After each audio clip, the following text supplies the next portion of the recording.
Right, so let's read it now. This is the hyperaldosteronism, increased secretion of aldosterone from adrenal gland. For example, this is your adrenal gland, right? This is your kidney. Kidney के ऊपर adrenal gland होता है और adrenal gland है ये, right? यहाँ से क्या रिलीज होता है? Aldosterone. Okay. Clinical features include hypertension. First of all ये कैसे प्रेजेंट करेंगे आपके पास हाइपरटेंशन के साथ? रिड्यूस्ड और normal potassium level and metabolic alkalosis. Primary hyperaldosteronism does not directly cause oedema due to aldosterone escape mechanism. क्यों? क्योंकि हमारे पास होता है एल्डोस्टेरोन एस्केप मैकेनिज्म, जिसकी वजह से क्या होगा, जितना भी फॉर एग्जांपल हमारे बॉडी के अंदर सोडियम रिटेंशन होगा ना, तो उस सोडियम को क्या करेगा, ये एनपी और बीएनपी जैसे ही हार्ट से रिलीज़ होते हैं वो सोडियम को हमारे बॉडी से बाहर निकालता है, इंक्लूडिंग वाटर. ओके. तो सोडियम और वाटर हमारे बॉडी से जब बाहर निकलता है तो हमारे ब्लड के अंदर सोडियम और वाटर की कंसंट्रेशन ज़्यादा नहीं होती, इसीलिए एडेमा भी नहीं होता. Simple. Okay. And that mechanism is called as aldosterone escape mechanism, जिसमें क्या होता है, due to hypertension. Okay. Hypertension applies pressure on heart. अब जैसे ही हार्ट के ऊपर प्रेशर ज़्यादा होता है तो हार्ट क्या रिलीज़ करता है, हार्ट के जो वॉल्स होते हैं ना वो क्या रिलीज़ करते हैं, ANP and BNP, atrial natriuretic peptide and brain natriuretic peptide. अब ये जो एएनपी और बीएनपी ये क्या करते हैं, स्टिमुलेट करते हैं release of sodium in the urine. तो जैसे ही सोडियम यूरिन के अंदर जाएगा, सोडियम के साथ ही वाटर भी चला जाएगा, राइट? तो इस वजह से क्या होगा, एडेमा नहीं होगा. Fine. Okay. Next is the however certain secondary causes of hyperaldosteronism, जैसे कि हार्ट फेलियर है, which I explained, impair the aldosterone escape mechanism leading to worsening of oedema, right? अब जाहिर सी बात है कि ये हार्ट क्या करता है, जब आपकी बॉडी के अंदर एल्डोस्टेरोन या फॉर एग्जांपल ब्लड वॉल्यूम ज़्यादा होता है तो ये heart ANP and BNP release करते हैं. एनपी एंड बीएनपी क्या करता था, सोडियम को हमारे बॉडी से, सोडियम और वाटर को बाहर निकालता था, जिसकी वजह से ब्लड प्रेशर ज़्यादा नहीं होता था और इंक्लूडिंग दैट एडेमा भी नहीं होता था. ओके. लेकिन जब हार्ट फेलियर वाला कंडीशन होता है तो हार्ट फेलियर के कंडीशन में एएनपी और बीएनपी रिलीज़ नहीं होता हार्ट से, जिसकी वजह से ये जो सोडियम है ये हमारे बॉडी से वाटर के साथ बाहर नहीं निकल पाते, right? And they will start accumulating in our blood vessels, right?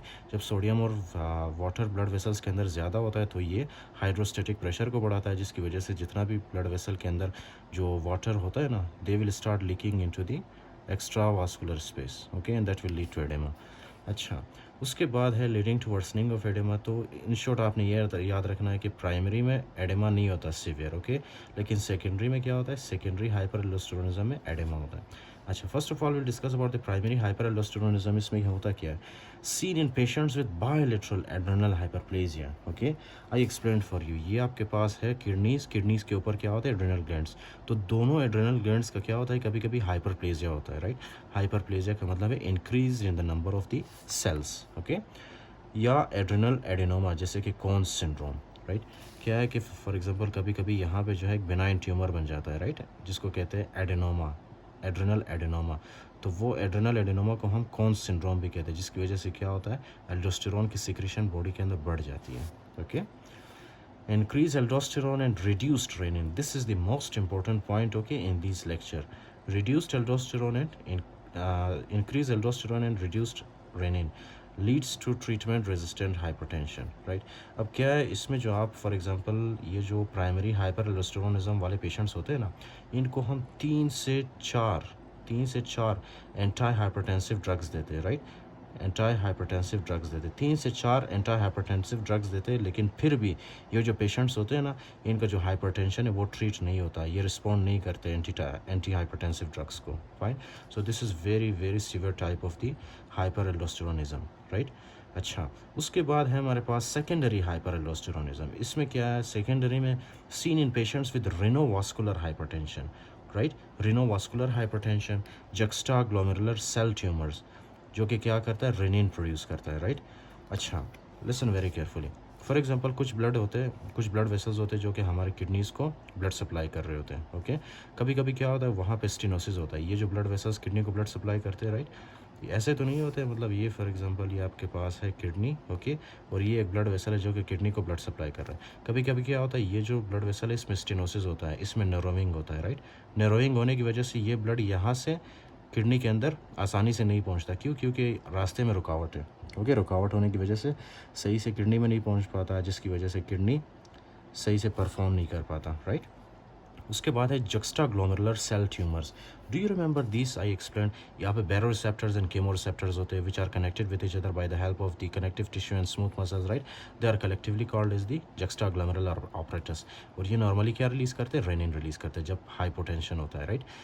या वेजोडाइलेशन. अच्छा, तो रेनिन जब ये रिलीज़ करते हैं तो फॉर एग्जांपल कभी कभी क्या होता है कि इसका जो है ट्यूमर बन जाता है, राइट? जुक्स्टाग्लोमेरुलर apparatus का जब ट्यूमर बनता है तो ये बहुत ज़्यादा रेनिन सिक्रीट करता है. अब ये जो रेनिन है ये क्या करता है, आगे जाके एंजियोटेंसिन 2 को स्टिमुलेट करता है. एंजियोटेंसिन 2 एक तो वेजो कॉन्स्ट्रिक्शन करता है, राइट, ब्लड प्रेशर को बढ़ाता है. दूसरा है ये एड्रेनल ग्लैंड को स्टिमुलेट करके एल्डोस्टेरोन की सिक्रीशन को बढ़ाता है. तो in the secondary hyper aldosteronism आपको कौन कौन से फीचर्स मिलेंगे? एक तो रेनिन इसमें रेज्ड मिलेगा आपको, दूसरा एल्डोस्टेरोन. लेकिन जब हम प्राइमरी हाइपर एल्डोस्टेरोनिज्म की बात कर रहे थे वहाँ पे सिर्फ आपको एल्डोस्टेरोन रेज मिल रहा था और रेनिन नॉर्मल था. लेकिन सेकेंडरी में एल्डोस्टेरोन भी रेज है और रेनिन भी रेज है. क्यों रेज है ये I explain the mechanism. Okay, renin producing and edema. अब जाहिर सी बात है इसमें एडेमा तो हो गई. ओके, सिरोसिस, हार्ट फेलियर या nephrotic syndrome. Okay, increase aldosterone and increase renin. अब ये जो पॉइंट है ना सबसे इंपॉर्टेंट, आप जितनी भी बातें सारी आप भूल जाओ लेकिन ये आपने याद रखना है. Increase aldosterone and increase renin, right? This came actually in the MCQ, right? So you need to remember this is very important. So this is all about the hyperaldosteronism.